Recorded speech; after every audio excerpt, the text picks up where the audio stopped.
మహిళా కమిషన్ ముందు విచారణకు హాజరయ్యాడు నటుడు శివాజీ. ఆయన స్టేట్మెంట్ ను రికార్డ్ చేస్తున్నారు. ఇటీవల మహిళల వస్త్రధారణపై వివాదాస్పద వ్యాఖ్యలు చేశాడు శివాజీ. మహిళలందరినీ ఉద్దేశించి అనలేదంటూ వివరణ ఇచ్చుకున్నాడు శివాజీ. క్షమాపణలు చెబుతూ వీడియో కూడా రిలీజ్ చేశాడు. అయితే అంతకుముందే ఆ వ్యాఖ్యలను సుమోటోగా తీసుకుని నోటీసులు ఇచ్చింది మహిళా కమిషన్. దీంతో విచారణకు హాజరయ్యాడు శివాజీ.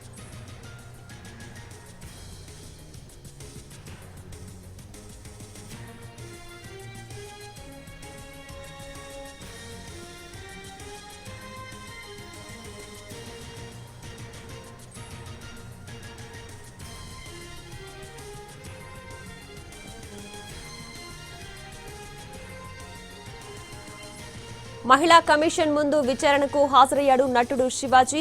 ఆయన స్టేట్మెంట్ ను రికార్డ్ చేస్తున్నారు. ఇటీవల మహిళల వస్త్రధారణపై వివాదాస్పద వ్యాఖ్యలు చేశాడు శివాజీ.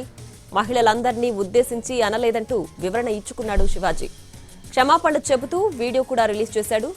అయితే అంతకుముందే ఆ వ్యాఖ్యలను సుమోటోగా తీసుకుని నోటీసులు ఇచ్చింది మహిళా కమిషన్. దీంతో విచారణకు హాజరయ్యాడు శివాజీ.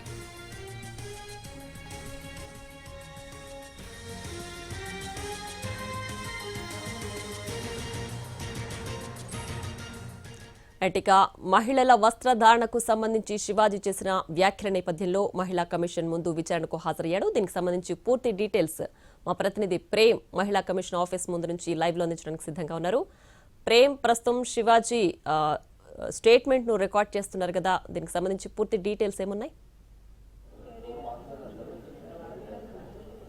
Thank you Priya. ఈ నెల 23వ తారీఖున అటు దండోరా మూవీకి సంబంధించినటువంటి ప్రీ రిలీజ్ ఫంక్షన్లో అటు నటుడు శివాజీ కూడా అటు హీరోయిన్లకు సంబంధించినటువంటి వారి యొక్క వస్త్రాలంకరణకు సంబంధించిన అంశం నేపథ్యంలో కూడా పలు కీలక వ్యాఖ్యలు కూడా చేశారు. అటు ముఖ్యంగా ఏదైతే వారు వేసుకున్నటువంటి ఆ యొక్క బట్టల ఆధారంగా కూడా కనిపించేటువంటి ఆ యొక్క శరీర భాగాలను ఉద్దేశిస్తూ కూడా మాట్లాడినటువంటి మాటలు కూడా చాలా దుమారాన్ని లేపాయని కూడా చెప్పుకోవచ్చు. ఈ నేపథ్యంలోనే అటు సోషల్ మీడియా వ్యాప్తంగా అటు కొంతమంది నటులు అటు ఏదైతే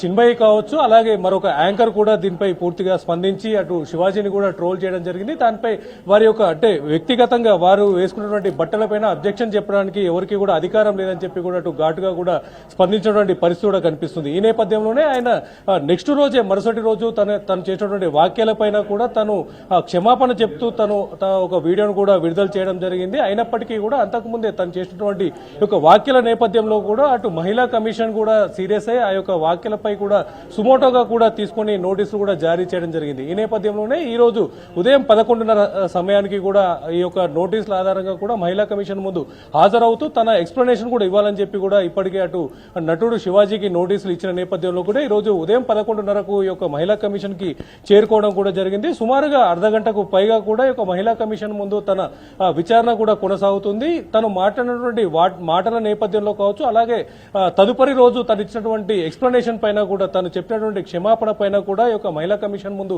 పూర్తి స్థాయిలో ఈ యొక్క విచారణలో పాల్గొని తన ఎక్స్ప్లెనేషన్ కూడా ఇచ్చినటువంటి పరిస్థితులు కనిపిస్తుంది. అంతేకాదు అటు ముఖ్యంగా శివాజీ చేసినటువంటి వ్యాఖ్యల నేపథ్యంలో కూడా అటు సోషల్ మీడియాలో కూడా మొదటగా తన వ్యాఖ్యలపై మండిపడినప్పటికీ కూడా మిగతా అటు మహిళలు కావచ్చు, ఇతర యువకులు కూడా తన వ్యాఖ్యలను సమర్థిస్తూ తను చేసినటువంటి వ్యాఖ్యలపైన కూడా తనకు సానుభూతి కల్పించే విధంగా కూడా కొన్ని సోషల్ మీడియాలో కూడా వస్తున్నటువంటి పరిస్థితి కనిపిస్తుంది. ఈ నేపథ్యంలోనే అటు ఏదేమైనప్పటికీ కూడా ఒక నటుడుగా ఉంటూ సినీ ఇండస్ట్రీలో ఎప్పటి నుంచో కొనసాగుతున్నటువంటి శివాజీ ఇలాంటి వ్యాఖ్యలు చేయడాన్ని కూడా అటు తీవ్రంగా ఖండించినటువంటి మహిళా కమిషన్ కూడా ఈ రోజు తను విచారణలో తన స్టేట్మెంట్ ని కూడా రికార్డ్ చేస్తూనే అలాగే రాబోయే రోజుల్లో మరొకసారి ఇలాంటి పరిస్థితులు నెలకొనకుండా ఉండేందుకు ఇలాంటి వ్యాఖ్యలు కూడా తిరిగి పునరావృతం చేయకుండా ఉండేందుకు కూడా అవసరమైనటువంటి చర్యలు చేపడుతూ తనకు ఈ రోజు స్టేట్మెంట్ కూడా రికార్డ్ చేసుకుని తనకు అవసరమైనటువంటి నోటీసులు కూడా మరొకసారి ఇచ్చే అవకాశం కూడా ఉందని కూడా చెప్పుకోవచ్చు. Priya. Right Prem, thanks for the update.